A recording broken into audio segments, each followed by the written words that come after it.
Hi guys, आज के class में हम पढ़ेंगे टेस्टिस के बारे में, है ना। टेस्टिस के बारे में तो फर्स्ट ऑफ ऑल हमारे पास क्वेश्चन है what is testis. What is testis, testis क्या है। तो टेस्टिस के बारे में हम सीधे सीधे बोलेंगे इट इज ए ऑर्गन, है ना। इट इज ए ऑर्गन, यह एक अंग है ना, जो क्या करता है, जो मेल में पुरुषों में जनन के काम में आता है ना। और पुरुषों में जनन के काम में आने की वजह से इसको हम क्या बोलते हैं, तो इसको हम बोलते हैं मेन ऑर्गन, है ना, मुख्य जनन अंग, है ना। क्या बुलाते हैं इसको हम लोग, तो इसको हम हिंदी में बुलाते हैं मुख्य जनन अंग। यहाँ टेस्टिस क्या है, तो मेल में पाए जाने वाला एक ऐसा अंग है जिसको मुख्य जनन अंग के नाम से बुलाया जाता है, यानी यह प्रजनन में मुख्य रूप से भागीदारी निभाता है, मुख्य रूप से सहायता करता है। इसीलिए करता क्या है, तो ये दो काम करता है ना, जो सबसे इंपॉर्टेंट होती है प्रजनन में। पहला काम तो ये करेगा क्या, हार्मोन बनाएगा, है ना। कौन सा हार्मोन बनाएगा, तो सेक्स हार्मोन बनाएगा, मींस टेस्टोस्टेरोन बनाएगा। क्या बनाएगा, टेस्टोस्टेरोन बनाएगा। और ये टेस्टोस्टेरोन क्या करता है, तो मेल में मेल कैरेक्टर को डेवलप करता है और साथ ही उसको फीमेल के प्रति यानी डिफरेंट सेक्स के प्रति उसमें अट्रैक्शन पैदा करने का काम करता है। साथ ही उसमें सेक्सुअल डेवलपमेंट लाने का काम करता है। कौन, तो टेस्टोस्टेरोन, है ना। मीन्स ये कौन काम करेगा, टेस्टिस करेगा। टेस्टिस होगा तो टेस्टेरोन बनेगा, टेस्टोस्टेरोन बनेगा तो क्या होगा, उसमें सेक्सुअल कैरेक्टर्स आएंगे, साथ में वो उसका बॉडी जो है, उसके ऑर्गन जो है वो रिप्रोडक्शन के लायक डेवलप करेंगे। अगर ये चीज नहीं होगी तो नहीं करेंगे। दूसरी बात क्या होगा, तो दूसरी बात जो है, यह ऑर्गन करेगा गैमिटोजीनेसिस, युग्मक जनन करेगा, गैमिटोजीनेसिस, है ना। गैमिटोजीनेसिस मीनिंग बाय युग्मक जनन, है ना। युग्मक जनन में क्या होगा, तो गैमिट बनेगा। और हमने आपको क्या बताया कि गैमिट कौन होंगे, तो मेल में बनने वाला गैमिट जो होगा वो स्पर्म होगा, शुक्राणु होगा, है ना।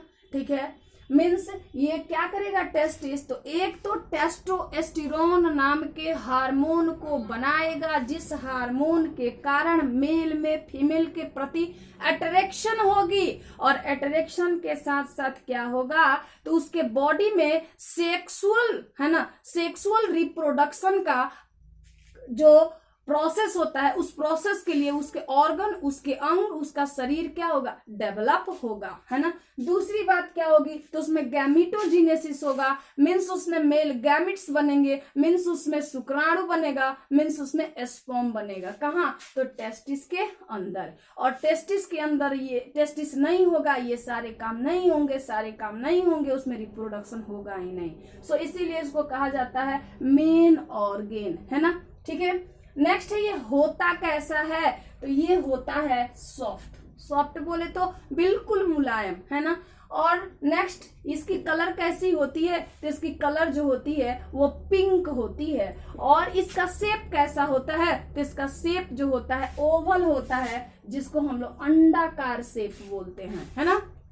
नेक्स्ट बात करें तो इसकी लंबाई कितनी होती है, तो इसकी लंबाई 4 to 5 सेंटीमीटर होती है। इसकी मोटाई कितनी होती है, तो 2 to 3 सेंटीमीटर होती है, यानी 4 से 5 सेंटीमीटर यह लंबा होता है। यह टेस्टिस कितना लंबा होता है, तो 4 से 5 सेंटीमीटर ये क्या होगा, लंबा होगा, है ना। और अगर चौड़ाई की इसकी बात करें तो इसकी चौड़ाई कितनी होगी, इसकी चौड़ाई जो होगी 2 to 3 सेंटीमीटर, यानी 2 से 3 सेंटीमीटर इसकी क्या होगी, चौड़ाई होगी, है ना।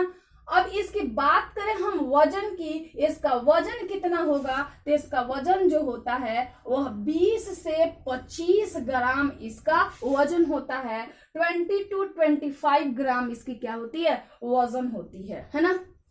नेक्स्ट अब हम इसकी बात करेंगे कि ये होता कहाँ है, ये होता कहाँ है। तो होने की बात करें तो डिफरेंट डिफरेंट एनिमल में इसकी डिफरेंट डिफरेंट पोजीशन होती है। जैसे अगर हम किसमें बोले व्हेल में और किसमें बोले एलिफेंट में, है ना। हम अगर बात करें किसमें व्हेल में और एलिफेंट में, मीन्स व्हेल क्या है मछली है ना।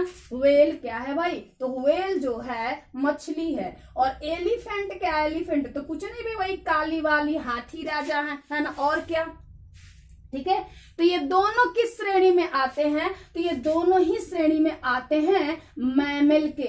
यार मैमल बोले तो क्या हुआ, अरे मैमल का मतलब वैसे जीव जो अपने बच्चों को अपना दूध पिलाते हो, यानी जिनमें स्तन हो, उन्हें क्या बोलते हैं, मैमल बोलते हैं, है ना। तो ये दोनों ही क्या है, मैमल हैं। और इन दोनों में ही क्या होता है, इन दोनों के ही मेल में क्या होता है, तो इन दोनों के मेल में टेस्टिस होता है ना। और इनकी टेस्टिस जो होती है उसकी पोजीशन क्या होती है, तो इनके टेस्टिस की पोजीशन जो होती है इंट्रा एब्डोमिनल होता है। क्या होता है, मतलब इनका टेस्टिस कहाँ होता है, तो पेट के अंदर होता है, पेट के अंदर होता है। अब इनका टेस्टिस पेट के अंदर क्यों होता है, तो इनका टेस्टिस पेट के अंदर होने का कारण होता है क्योंकि इनकी बॉडी की टेम्परेचर क्या होती है, तो इनकी बॉडी टेम्परेचर जो होती है वो लो होती है, ठीक है ना, ठीक है।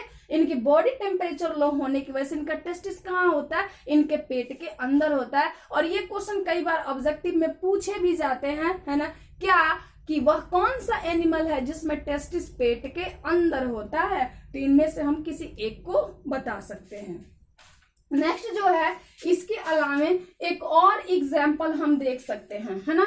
अब वो एग्जाम्पल किसका है भैया, वो एग्जाम्पल है रैट का, और किसका भाई, और है बैट का। क्या गजब नाम है, एक रैट और एक बैट, है ना।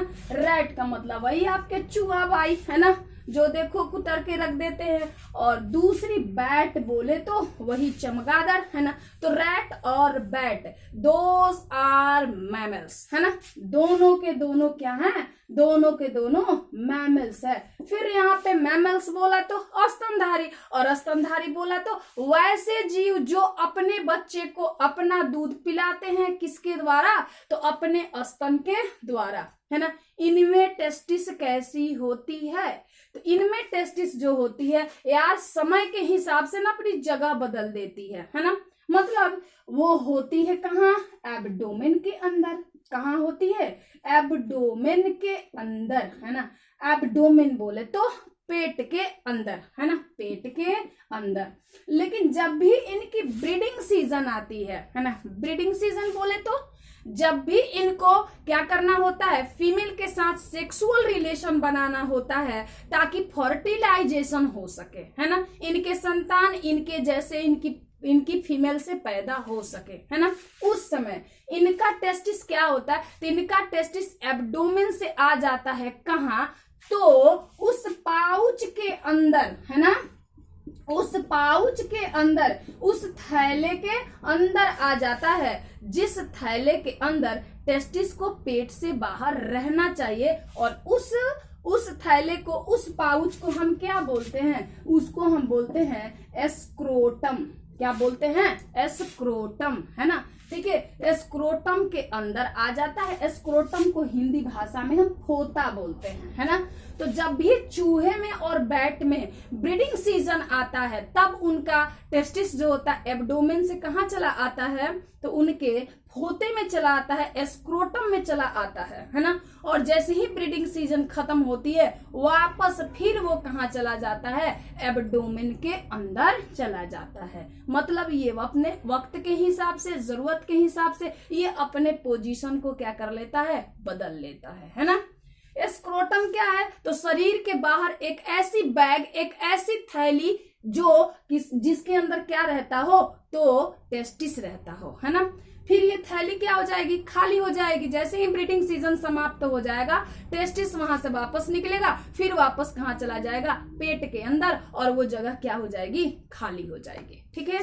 तो आपसे कभी पूछा जाए कि सिर्फ ब्रीडिंग सीजन के लिए टेस्टिस इस थैली के अंदर, इस स्क्रोटम के अंदर पेट से बाहर किस में आता है, तो हम बता सकते हैं बैट में, रैट में। इसमें ऐसा क्यों होता है, वही इसकी बॉडी टेम्परेचर जो होती है ज्यादा होती है ना। और अगर बॉडी के अंदर ब्रीडिंग सीजन में क्या होता है, टेस्टिस होता है, तो क्या हो जाएगा, तो उसमें, उस टेस्टिस में स्पर्म का मेचुरेशन अच्छे से नहीं होगा और इमेच्योर स्पर्म से क्या होगा, फर्टिलाइजेशन नहीं होगा। तो बेहतर यही होगा कि जब ब्रीडिंग का टाइम हो तो वो क्या हो जाए, बॉडी से बाहर यानी पेट से बाहर थैले के अंदर आ जाए, और जैसे ही ये काम खत्म हो जाए फिर वापस वो वहां जाकर के छुप जाए। तो देन इनमें ऐसे होता है ना। अब हम बात करेंगे किसकी, तो अब हम बात करेंगे किसकी, अब हम बात करेंगे किसकी, तो अब हम बात करेंगे मैन की, है ना। मैन की मतलब भाई आदमी की, है ना, आदमी की। आदमी में टेस्टिस कहाँ होता है ना। तो आदमी में टेस्टिस को समझने के लिए आ जाओ भैया कहाँ, शर्मा जी पे, है ना। ये देखो, ये तुम्हारे शर्मा जी हुए, है ना। देखो हम शर्मा जी का बस ऐसे हल्का फुल्का फिगर खींच लेते हैं, समझ में आ जाएगा उतना से ही। ये हमारे कौन हो गए भाई, ये हमारे हो गए